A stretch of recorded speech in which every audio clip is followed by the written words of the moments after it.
All right, so today we're going to be going over like a damage analysis of Himeko Nova, and keep in mind this is version 1 currently. Version 2 is like right around the corner in a couple days at the time of this upload and recording.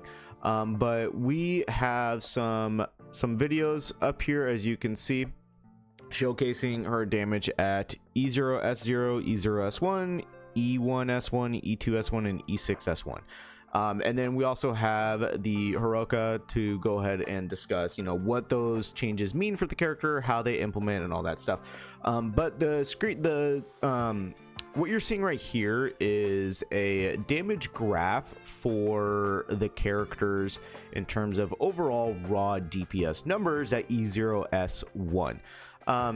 So it's very important to talk about that. And one thing real quick that I do think is kind of lame and dumb, and I have seen more so with Himeko than any other characters by theory crafters, is the fact that so many of them are now using an E4 welt because of the penetration that he provides at E4. And I think that's very disingenuous, as even players who have played from the very beginning who aren't Giga Whales and all that stuff, it's not guaranteed to get E4 well. It's a separate rant I'll go into separate time.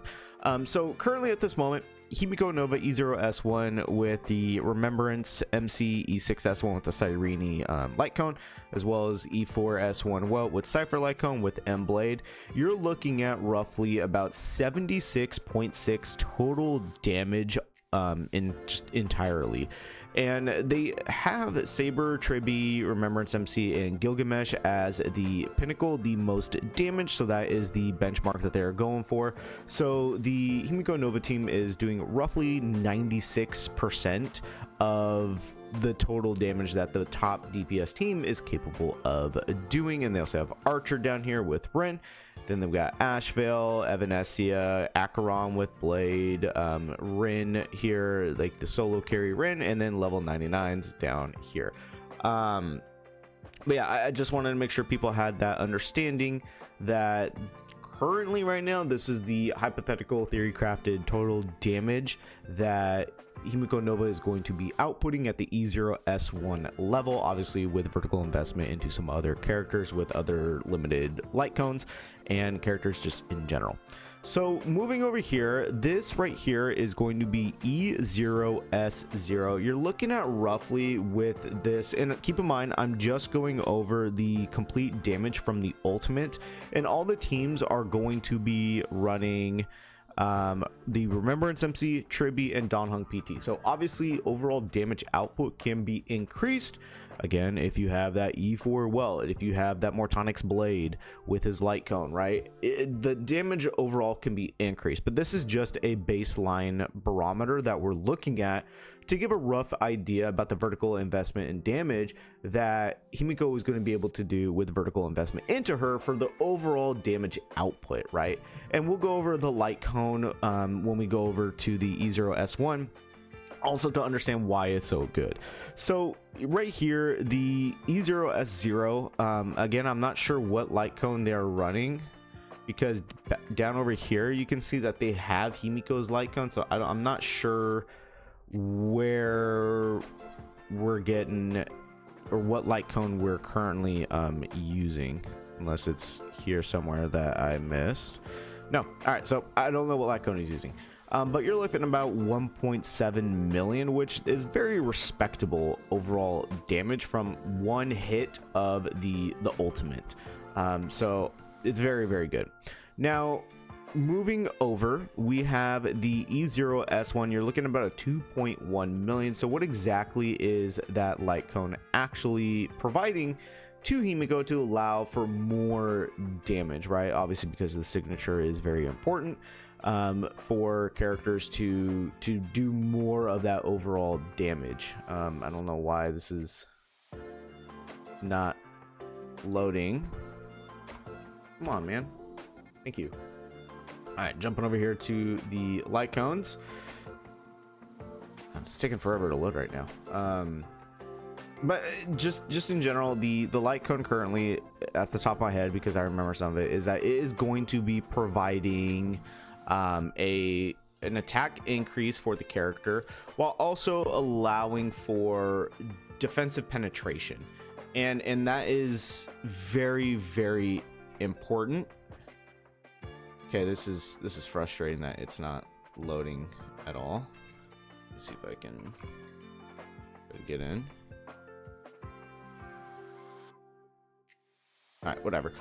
It's providing a decent attack increase. I don't know the exact percentage off the top of my head, but it's also providing a defense ignore. I want to say it's probably 20% defense ignore for the character.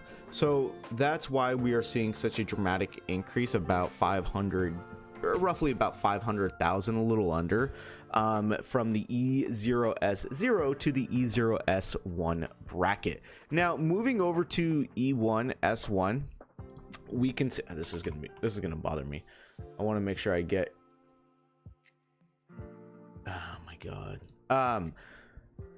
E0 or E1S1 is going to be providing an increase. Obviously we can see right here, while technically it's not higher with this single hit, we can look down here, that's 9.5 and you got 9.4, so it's a slight increase overall for Himeko as a whole, but it's not necessarily like an ideal stopping point when it comes to the character. So the normal basis that people would be doing when it comes to their DPS is they would be going from E0S1, which is about 2.1, to E2S1, and you're looking at a, what is that, a 1.3 roughly million increase at E2S1. This allows Himeko to do more damage with the E2 while also opening up the team a little bit more so that everybody has the benefit of the assist skill, instead of locking it behind the Astral Express members, which is very good, allows for more team flexibility, so you know, more overall damage output, providing like M-Blade on the team and Tribby really to get the benefit of the assist skill. So that's very, very noteworthy. So again, we have the two most common vertical investment stoppage points for overall damage output for a DPS character. Now what is it going to look like when we go to the absolute maximum with the E6S1? Well, we're looking about 7.5 million damage. Obviously that is extremely good, right? That is one of the top tier echelon damage points for any character in the game. I don't know off the top of my head if that is number one or like top three. I'm sure it's like top three at like minimum, maybe top five, you know, like the very low end. But yeah, Himeko is shaping up to be a very good character. I know a lot of people are doom posting her that, you know, she's not that great, or they're very confused with everything, and I'll make sure I post a video after the version 2 changes so that we have a better understanding of how to actually play her and fully explain the playstyle that Himeko is going to be focused on. But yeah, the overall damage, as you can see, like the frames are like really pretty much the same, but the damage is absolutely like crazy, even at the E0S1 bracket, which personally I think I might just stay here at this bracket. Maybe the E2 bracket, but it's crazy the overall damage. Like this damage right here, the 2.5 million, that's about what my E2S1 Silver Wolf is doing. You know, when I just am casually playing. If I'm like really focused on it, I'll get the Silver Wolf higher. But yeah, the damage is absolutely insane with Himeko. So I think a lot of Doom posters need to understand that Himeko is very, very strong. She's also a very team friendly composition right here. As you can see, like, yeah, Tribby is not really, you know, somewhat friendly, a lot of reruns though, but you have a free character right here in the Remembrance MC, and you have a free character if you've been playing long enough for the Donghung PT, and I'm sure his banner is going to be rerunning very quickly. And then as we looked at with the graph for overall top damage dealing teams, it's highly recommended to have an E4 Welt. Again, side note, you know, I don't think that's very I think that's very disingenuous to have E4 Welt. I know he's on the standard banner and you can lose 50-50 to him, but it's becoming increasingly harder to do.